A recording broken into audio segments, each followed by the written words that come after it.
지금 미국이 이란에서 떠난다 하더라도 호르무즈 해협을 이란에서 통행세를 좀 받는다, 뭐 척당 뭐 30억 이런 얘기가 좀 나오던데요. 네. 이거는 뭐 국제적으로도 이거 말도 안 되는 일이다 이런 의견도 있습니다만 이란은 의회에서 어쨌든 통과시키고 네. 받을 모양인 것 같아요. 네. 어떻습니까? 이것이 현실화될 수 있을까요? 뭐 전문가들께서 다 얘기하시는 게 현실성은 좀 부족하다라고 얘기를 하는데요. 수에즈 운하가 보통 10억에서 15억 정도 받거든요. 물론 배 크기에 따라 조금씩 다른데 호르무즈 해협은 수에즈처럼 자력으로 뚫은 게 아니고 있는 바다에 대한 그 좁은 공간에 대한 그 통행료를 받는다는 게 말도 안 되는 얘기고요. 이거는 압박용의 카드로 현재 진행되는 상황으로 해석이 되고 있고, 물론 의회를 통과했기 때문에 부과는 일부 기간 부과가 될 수 있습니다. 근데 이게 장기적으로 계속 부과하면서 진행되기는 쉽지 않은 이슈이기 때문에 전쟁이 종결되면 당연히 이 문제도 사그라드는 현상으로의 결론치로 귀결될 것 같습니다. 네. 그렇다면 해운주들의 움직임은 앞으로 어떻게 될까요? 해운주, 우리가 이제 그 호르무즈 해협 봉쇄 관련해서 해운주에 대한 관심도가 굉장히 컸습니다. 그렇죠. 그런데 해운주를 구별을 하셔야 돼요. 구분을 하셔야 됩니다. 해운주 같은 경우는 컨테이너 상선이 있고요. 그다음에 벌크선이라고 하죠. 우리가 이제 곡물이나 석탄이나 이런 비어있는 벌크선을 운영하는 해운사가 있고요. 또 유조선을 운영하는 해운사들이 있습니다. 최근 컨테이너나 벌크선을 운영하는 해운사들의 주가나 실적이나 이 부분은 크게 변동이 없습니다. 유조선과 관련된 종목들의 주가가 조금 반응도를 보여주는 현상에서의 모습들을 보여주는데요.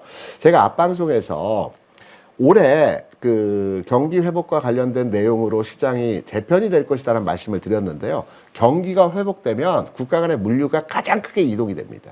첫 번째로는 벌크선의 중심으로 한 움직임이 진행되고, 여기에 따른 종목은 페노션이 벌크선 중심의 운수회사이지 않습니까?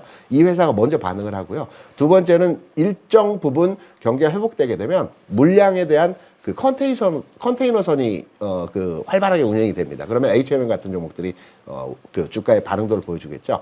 아직은 경기 회복에 대한 시그널이라든가 진입의 초기 단계이기 때문에 이들 운임회사의 주가가 그렇게 큰 반향을 일으키면서 주가가 움직이지는 않습니다. 전쟁 이슈는 해운회사에 아주 그 상승 탄력을 줄 만한 내용은 아니고요. 핵심적인 내용은 물동량이 많아져야 되거든요. 아직 물동량 확대가 진행되는 시점이 아니기 때문에 해운주에 대한 투자 관점은 경기 동향 체크를 조금씩 하시면서 진입의 포인트로 잡아가시는 게 좋을 것 같습니다. 네.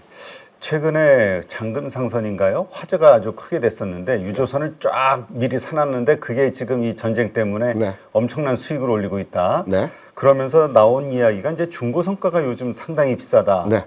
근데 그것이 결국 신조선가 상승으로 이어지는 거고 조선주들이 괜찮지 않겠냐라는 데까지 연결이 좀 되던데요. 어떻게 보십니까? 요 신조선가에 대해서 우리가 좀 깊이 있게 들여다봐야 됩니다.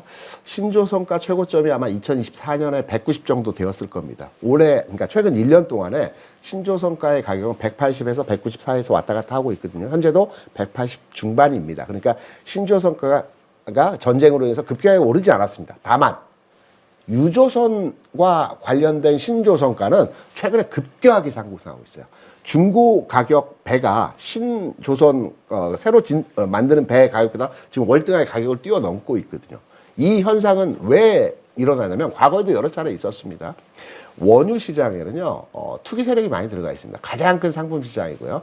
그래서 원유 가격이 100불을 넘어서서 이제 상승으로 진행될 때 우리가 흔히 원유 그냥 가서 사면 되는 거 아니야? 라고 이렇게 생각을 하시는데 원유를 가격을 체결하지 않습니까? 제가 얼마에 사겠다라고 해서 체결하면 원유를 바로 인수해야 됩니다. 네. 왜냐하면 저유소가 없어요. 그 산유국 추출하는 쪽에. 그래서 바로 그 인수를 해야 되기 때문에 인수를 하는데 이걸 어디다가 저유소를 통해서 모아놓을 곳이 없습니다. 그래서 대부분 배를 임대합니다. 유조선을 임대합니다. 그래서 바다 위에 공해상에 배를 띄워놓고요. 여기다가 원유를 채워 넣거든요. 투기 세력들이 가격을 흐름을 판단해서 더 올라갈 거라고 판단했을 때는 이 유조선에 대한 수요가 급증합니다. 네. 그래서 유조선을 만드는 회사라든가 유조선을 많이 보유하고 있는 회사들의 주가가 최근에 많이 움직이는데요. 유조선 하나 만드는데 3년 걸립니다. 유가가 3년 동안 계속 상승하는 흐름들은 아니거든요. 그래서 최근 신조성가에 있어서 또 중고성가에 있어서 일부 가격 흐름의 변화에 왜곡의 변화에 대해서 일부 종목이 움직이고 있는 건 사실입니다. 그런데 말씀해 주신 유조선을 많이 보유한 종목들은 수혜가 가능하겠으나 이게 이제 유조선을 만드는 건조하는 조선사들에 대한 수혜까지도 이어지기 위해서는 앞으로 상당 기간의 유가가 고공행진의 현상이 나타나야지만이 이 부분이 진행되어질 가능성이 높다라고 판단되기 때문에 이걸 확장해서 유조선을 만드는 회사에 대해서도 우리가 투자 관점으로 접근해야 되겠다. 이 관점은 너무 확장 해석의 부분이 아닐까라고 생각합니다. 네, 그렇군요. 이 조선주 가지고 있으신 분들이 사실 좀 답답했단 말이죠. 네. 조정 기간이 좀 길어가지고 네. 이분들이 가지고 있는 그 기대 중에 하나가 네. 캐나다에서 잠수함 수주되는 거. 네. 이게 거의 확정적인 것처럼 뉴스가 나오기도 하고 또 독일에 밀리는 것처럼 뭐 나눠 갖는 것처럼 하는 것도 나오고 지금 상황이 어떻습니까? 거의 6대6으로 나눠 가질 것 같고요. 이제 캐나다에서 요구한 게 잠수함은 배터리가 핵심 기술입니다. 여러분 다 아시겠지만 핵 추진이든 아니면 디젤 추진이든 부상을 해서요 바다 위에서 엔진을 돌려서 축전하고 바다 밑에 들어가면 이 축전지를 통해서 배가 움직입니다. 잠수함이 움직입니다. 그래서 지금 우리나라에서는 하나오션이 현대차와 손을 잡고 수소 연료 축전지를 대상으로 세일즈를 하고 있고요. 독일 같은 경우에도 2차전지 관련해서 세일즈를 하고 있습니다. 그런데 캐나다가요 기존에 가지고 있는 잠수함 10척인가요? 9척 이 부분이 다 영국산입니다. 그래서 유럽 쪽 기술을 기반으로 한 잠수함들이거든요. 그래서 이 부분에 있어서는 우리가 약간 밀리는 추세이긴 하나 우리의 이제 그 축전지 기술이 세계 1위지 않습니까? 그래서 캐나다에서는 두 가지 기술력을 다 기반으로 해서 가져가기 위해서 6대로 가는 게 중론이고요. 저도 결론적으로 우리가 6대, 독일이 6대 정도 수주하는 형태로 진행이 되어질 것으로 판단되고요. 이게 20조 사업이긴 한데요. 나중에 이거를 수리하고 여러 가지 그 메인터넌스 작업을 하면서 60조까지 늘어날 수 있는 부분이기 때문에 초석을 잘 놓으면 이후에 확장할 수도 있는 부분이기 때문에 다 갖는 것보다는 먼저 발을 들여놓는 게 중요하다고 생각하고 있고 이 부분이 조선주의 상승 모멘텀 트리거가 될 수 있는 영향도를 충분히 가지고 있다고 생각합니다. 그래요. 그 이번에 전쟁하면서 그 미국 배들의 그 노후 네. 시설 그 다음에 그 고장이 났을 때 수리하기 위해서 겪는 그 여러 가지 불편함, 뭐 공격하러 갔던 항공모함이 그렇죠. 화장실이 고장나서 다시 뭐 백을 하고 그랬으니까 네. 이것 때문에 MRO 사업이 이제 앞으로 확장이 되지 않겠냐에 대한 기대감이 커지던데 어떻게 보세요? 동의합니다. 동의하고요. 다만 이제 지금은 미국 법상 미국 함정은 고장이 나면 미 본토에서만 수리하게 되어 있습니다. 아시아 7함대에서 고장이 나더라도 일본이나 한국에서 그 수리를 해야 되는 게 아니고 미국으로 다 복귀를 해야 되거든. 그래서 하나오션이 그 미국의 조선주를 인수했던 요인 중에 하나가 이런 MRO 쪽에서의 수혜를 또 기대하면서 진행을 했던 부분이거든요. 그런데 지금 법 개정이 계속 되고 있습니다. 미국 이외의 동맹국에서는 MRO에 대해서 충분히 가능성을 두고 판단해야 된다라는 얘기들이 나오고 있기 때문에 MRO 사업에 대해서 이 시장도 지금 한 20조 크게는 한 100조 이상의 시장입니다.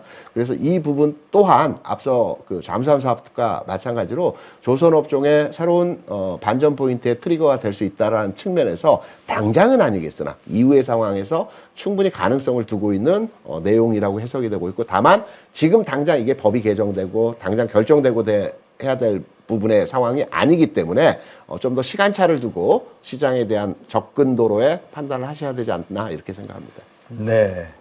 자, 지금 마스가 협력 그리고 그로 인한 어떤 미국향에서의 그 어떤 모멘텀. 네. 정말 이 조선주 투자하시는 분들이 많이 기대하고 있는데 어떻습니까? 지금 말씀하신 대로 법과 관련해서도 그렇고 진행 사항이 어떨지 모르겠네요. 시간을 좀 두고 이 부분은 지켜봐야 되고요. 법 개정이나 전환이기 때문에 조선주 많이 가지고 계시고 비단 이제 최근에 조선주 주가 상황은 상당히 좋지 않은 상황이지만 지난해까지만 해도 조선주 어마어마하게 이슈화되고 상당히 좋았지 않습니까? 그리고 조선주는 뭐 4년치 물량이 다 찼다 뭐 이런 얘기들이 있는데 이 4년치 물량이 찬 게 문제입니다.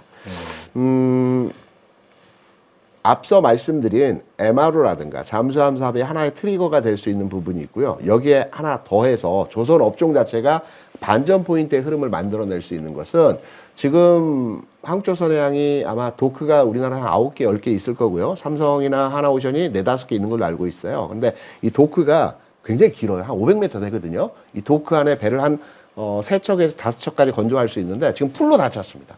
더 만들 수 있는 도크가 없습니다. 여기에 이제 지금 조선 3사가 인도에 새로운 도크를 지난해에서부터 짓고 있거든요. 이게 내년도면, 빠르면 내년도에면 이게 이제 수주를 받아서 운영을 할 수 있는 상황이 되어질 것 같습니다. 조선업이 지금 뭐 장기적으로 10년 호황기로 접어들었기 때문에 배를 만들 수 있는 공간이 없다라는 게 가장 조선업종의 주가 걸림돌이거든요. 그래서 내년 즈음에 인도의 그 새로운 도크가 운영이 되게 되면 조선업종이 주가의 새로운 반전 포인트가 될 수 있다라고 생각이 되고 있고요. 원래 주가라고 하는 것이 꼭 재료가 탄생해서 그때 움직이는 게 아니라 미리 선반영되어지죠. 그래서 네. 조선주 같은 경우는 지금 가격적으로는 충분한 조정을 받았다라고 생각을 합니다. 그래서 지금 팔아서 뭐 다른 종목 갈아타는 거는 현실적으로 시기가 좀 놓쳤다라고 생각되기 때문에 바닥을 찍어가는 과정 이후에 올 하반기에 새로운 가격 형성에서의 분위기가 만들어질 수 있다는 측면에서 바라본다면 보유분들은 좀 기다리셔야 될 것 같고요. 또 이러한 뉴스들이 계속 재점화되는 시점에서 새로운 반전의 주가 움직임이 진행되어질 수 있기 때문에 그 시점을 포착해서 추가 매수는 그때 진행하시는 걸로 포트를 이렇게 짜서 진행하시는 게 어떨까 생각합니다. 네. 이제 종전 이후에 과연 어디서 주도주가 나올 것이냐라는 걸 가지고 우리가 이제 고민하기 위해서 이런 그동안 어려웠던 섹터들도 한번 좀 보고 네. 그랬는데 어떻습니까? 우리 김 대표님 생각에는 이 주도주가 어디가 좀 될 거라고 보시나요? 우리 대표님께서는 종전 이후에 바로 지수시장이 상승할 것이라는 예상에서의 접근도로 말씀을 하시는데요. 저는 개인적으로 이번 그 주식시장, 우리 시장뿐만 아니라 미국도 마찬가지입니다. 스케줄상의 흐름을 보게 되면 주요한 포인트가 미국이 올해 11월에 중간 선거가 있지 않습니까? 네. 그러면 이번에는 꼭 중간 선거에서 그 과반수 이상을 차지해야 되는 필요성이 있습니다. 왜 탄핵도 될 수 있기 때문에 워낙 많은 일들을 벌여놓은 게 있어서. 그렇죠. 그래서 이번 중간 선거에 총력전을 다 할 것으로 판단이 되고 있고요. 11월에 중간 선거가 있기 때문에 경제적으로나 주식시장 측면에서나 대략 한 8월부터는 상승 곡선으로의 진행이 되어야 된다고 보고 있거든요.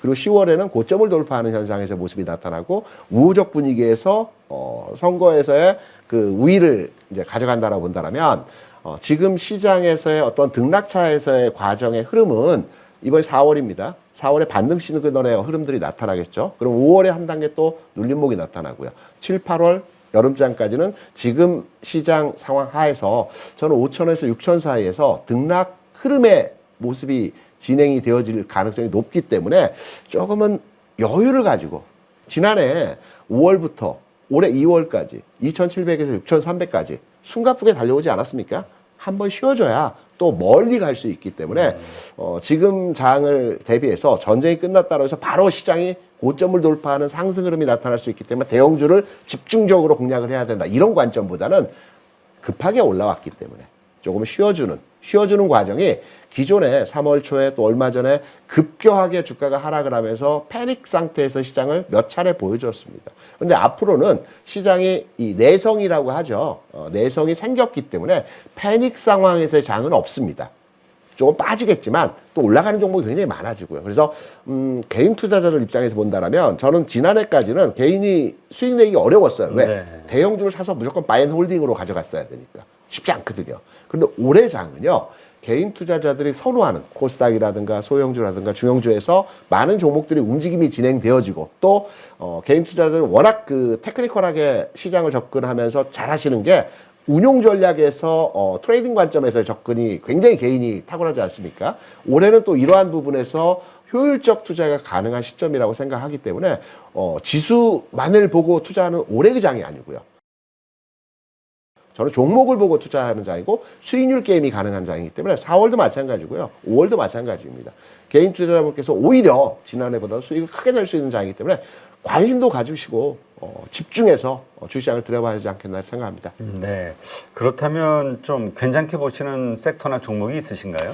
하나의 테마가 만들어지고요. 이슈화되면서 이게 크게 올라가는 현상들을 보여주거든요. 왜 이런 현상들이 보여지냐면 과거에 시장이 한 단계 상승하고 고점부에서 횡보하는 경향의 흐름들을 많이 보여줬어요. 아주 멀리는 92년도도인데 이건 너무 멀고요. 우리가 기억하고 판단할 수 있는 시장에서의 고점부에서 흔들림의 과정이 나타났던 게 2008년도가 있었고요. 2011년도가 있었고요. 2018년도가 있었고요. 2021년도가 있었습니다. 이때 6개월이나 1년 정도는 좀 박스라고 할까요? 등락장의 모습입니다. 그럼 딱 돌려서 이때의 종목들 어떤 종목이 강했는지 한번 말씀드려 보겠습니다. 2008년, 2011년에 바이오가 강했어요. 템버가 나왔습니다. 엄청나게 많이 올랐어요. 대표 종목이 종근당 바이오 같은 종목들이 2008년, 11년 횡보장에서 엄청나게 올라갔거든요. 그리고 앞서 말씀드린 2018년도에 이때는 통신체계 변화에서 KMW 같은 종목들, 오이솔루션 같은 종목 10배 이상 났습니다. 2021년 뭐가 움직였습니까? 게임주들 엄청나게 움직였습니다. 뭐 위메이드 같은 종목들. 다시 말해서 지금 장은 이러한 하나의 섹션이 만들어지게 되면 개별 종목들, 성향을 가진 종목들, 테마가 만들어진 종목들이 굉장히 불붙듯 많이 움직입니다. 저는 개인적으로 아직 확정된 형태로의 테마 그룹핑이 되어지지 않았지만 우리가 앞서 얘기했던 통신, 위성, 항공 이쪽에서 하나의 테마가 만들어질 가능성이 있다라고 생각하고 있고요. 여기에 또 최근 움직임이 긍정적으로 진행된 화장품 관련주도 하나 우리가 들여다봐야 큰 종목보다는 좀 작은 종목에서 이 종목에서 어떤 그 수익률 게임이 가능한 흐름이 진행이 되어질 가능성이 높기 때문에 우리는 지금 테마 찾기, 종목 찾기에 주력을 해야 될 때인 것 같습니다.